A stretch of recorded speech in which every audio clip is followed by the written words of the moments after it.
Hi! Ako nga pala si AC at isa akong Health and Safety Officer na nakabase dito sa Pilipinas. Kung bago ka pa lamang sa channel ko, well, ang channel na ito ay para sa mga bago, veterano at interesado sa mundo ng health and safety. Ang channel na ito ay naglalay na magpakalat ng impormasyon at kalaman patungkol sa mundong ito. Kaya kung interested ka, tara! Samahan mo akong explore ang mundo ng health and safety. Let's go!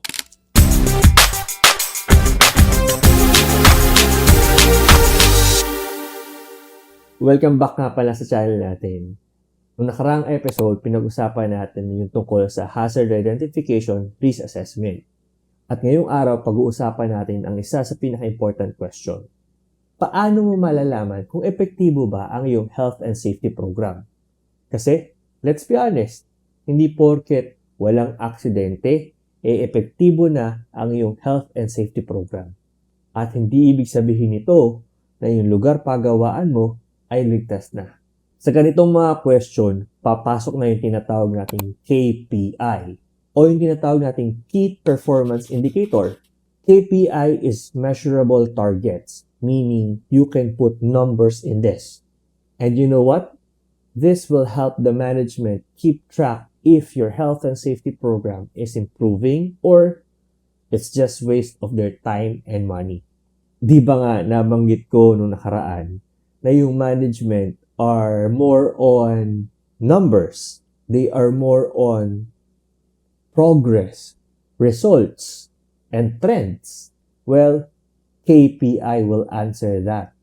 Kasi pag nag-present ka ng measurable data sa kanila, it will be easier for them to decide, support, and approve your health and safety program kung meron ka pang idadagdag. By the way, bago ko pa ipagpatuloy ito, napansin ko lang ang dami mga hindi nakasubscribe sa aking channel na nanonood ng mga videos.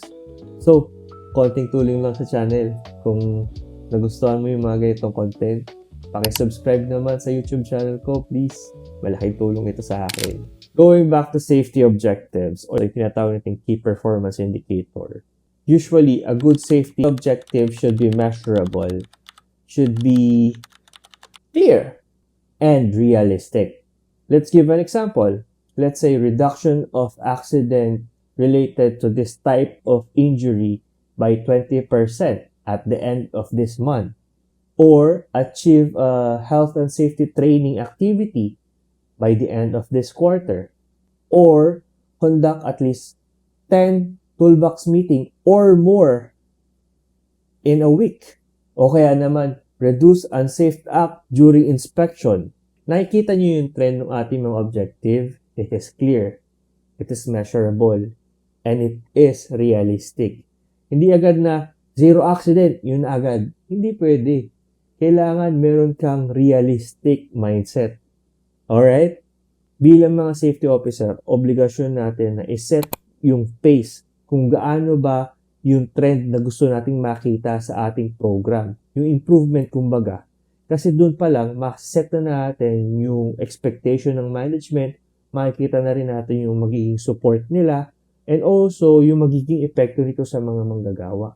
The KPI will help you push harder kung kinakailangan may habulin ka pa, and also keep you in track on what is really important. Nagigets ba natin? Alright? We have to make sure that our objective should be guided with action, not just papogi in papers, no? Papogi is good, lalo na kung pogi ka kagaya ko. Joke lang. Alright, let's talk more about common health and safety KPIs. Ayos ba yun? Para meron kang ilagay sa iyong programa. Number 1, ito yung pinaka-goal natin, reduction of accident.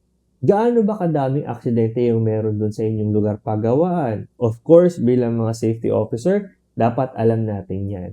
And then, set a realistic goal. Huwag agad nating i-zero. Kasi guys, wala talaga makakapag-zero niyan in your first month.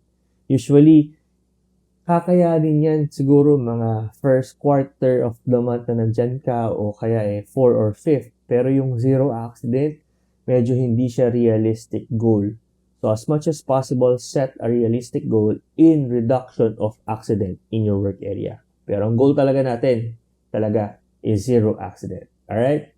Next, near miss reports. Di ba nabanggit ko, Ang near miss ay isa sa mga pinaka-importanting report na meron ka dapat kasi it prevents accidents before it happens. And usually, yung near miss ay yung sintomas na meron pang malaking problema na paparating. So, pag merong report nito, then nakikita mo na at maiiwasan mo na yung possible na mangyaring problema bago pa ito mangyari. Next is training completion rate. Gaano ba kadaming empleyado ang required na umattend ng training? Ano-ano ba yung training na pwede nilang i-train? Hanggang kailan ba dapat sila na-train? Mga ganong bagay. Next is inspection findings. Gaano ba kadaming hazard yung na-identify mo during your inspection? And the other one is corrective action completion. Let's say may na-identify na tayong problema, nagkaroon na ng discussion about it, and then you landed on a corrective action. Yung naggawa ng corrective action, paano ba to maintain? And how effective it is? Is the accident will not happen again? Or are the hazard contained? Mga ganong question. Alright, here's the most common mistake. Companies only focuses on zero accident. Hindi ko naman sinasabing di masama to. Pero kasi pag nag-focus ka lang dun, mamimiss out mo yung mga important na bagay. Kasi sa totoo lang, yung safety is more than just counting injuries. You should also measure participation, compliances, reporting, and even improvement. Forward and upward nga, diba? Alright, here is the most important and practical tip that I can give you when you present KPI to the management. Don't overwhelm them too much with data. Focus on trends, major risk, yung mga improvement na dapat i-improve, and also yung recommended action. The goal is not just to report numbers. The goal is to help the management make a decision. Guys, pag nagawa mo to, sobrang laking tulong mo sa management at the same time sa mga manggagawa. Going back to the common mistakes, ito pa yung mga dapat nating iwasan.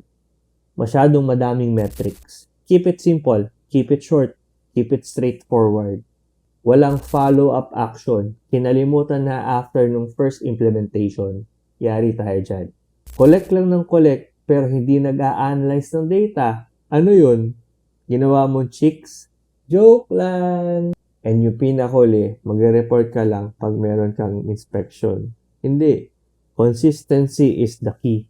Kaya nga sinasabi ko sa inyo, yung pinakamasarap na maging jowa, yung mga safety officer. Alam nyo, if your KPI is not helping your health and safety program, it's just a number. Paperweight. Sabi ko nga kanina, your KPI should be driven with action. Kasi kung hindi, useless.